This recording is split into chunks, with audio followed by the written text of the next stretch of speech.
शेतकरी बंधूंनो राम राम. शेतकरी बंधूंनो, हे जे प्लॉट तुम्ही ऊसाचा बघू शकतात का, त्याला काय केलेलं आहे, ऊस तुटून गेल्याच्या नंतर एकच आपण भरभक्कम पाणी दिलेलं आहे पोट भरून. ह्या ऊसाला जवळजवळ हे 3 एकराचं क्षेत्र आहे. ज्यावेळेस आपण मोटर लावली का त्यावेळेस दिवसा बी आणि रातचं बी मोटर चालत होती. दोयकून म्हणजे नदीला पाणी भरपूर होतं आणि भरपूर त्याचा फायदा झालेला आहे. तर जवळजवळ हे क्षेत्र भिजवायला आपल्याला 1 हप्ता लागला होता, 7 दिवसाचा. आणि पाणी दिल्याच्या नंतर ह्याच्यामध्ये समजा एक वापसा कंडिशनच व्हायना. कारण कशामुळं की पूर्णपणे मशीनने गेलेले आहे, तसंच पाचट ठेवलेले, पाचटाचा आच्छादन आहे. आणि अधूनमधून आबाळ बी कमी जास्त होत आहे. आता इकून तिकून ऊन पडू लागलं, नंतर पुन्हा आबाळ यायला लागले. पण आज जवळजवळ आता तुम्हाला सांगतो 3चा टाईम आहे, दुपारचा कडकड पार आहे. मी चक्करला आलतो बाबा, अजून तरी समजा पाण्याला आलं आहे का नाही. कारण कशामुळं माहिती का, आता येणाऱ्या एक 10-12 दिवसामध्ये या पूर्ण शेताला 2 महिने कंप्लीट होईल. म्हणजे अजून बी ओल नाही.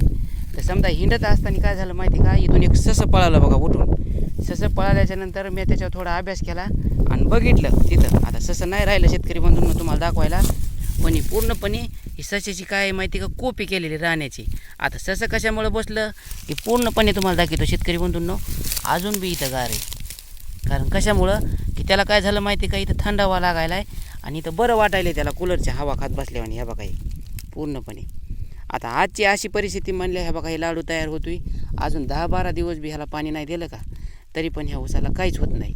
आणि पाणी आपण ताण कशामुळे त्याला हे बी तुम्हाला सांगतो. आता पूर्णपणे हे बेटं तुम्ही बघू शकता. तर ह्या बेटामध्ये नवीन कोंब यायला सुरुवात आहे. आणि जर पाणी का जास्त झालं का, पाणी जास्त झाल्यानंतर ह्याच्यातला फुटवा कमी होईल.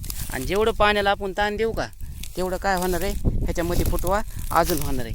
आता पूर्ण हे बेट आहे का, हे बेटच नवीन उगालं आहे बघा. 1 2 3 4 हे बघा इथे एक आला आहे 5. थोडेसे फुटवे बारीक दिसते तर, पण पुढे चालून याचे ऊस 100% तयार होणारच आहे शेतकरी बंधूंनो. चालता चालता ही गोष्ट मला आठवली होती, तुम्हाला सांगा वाटली.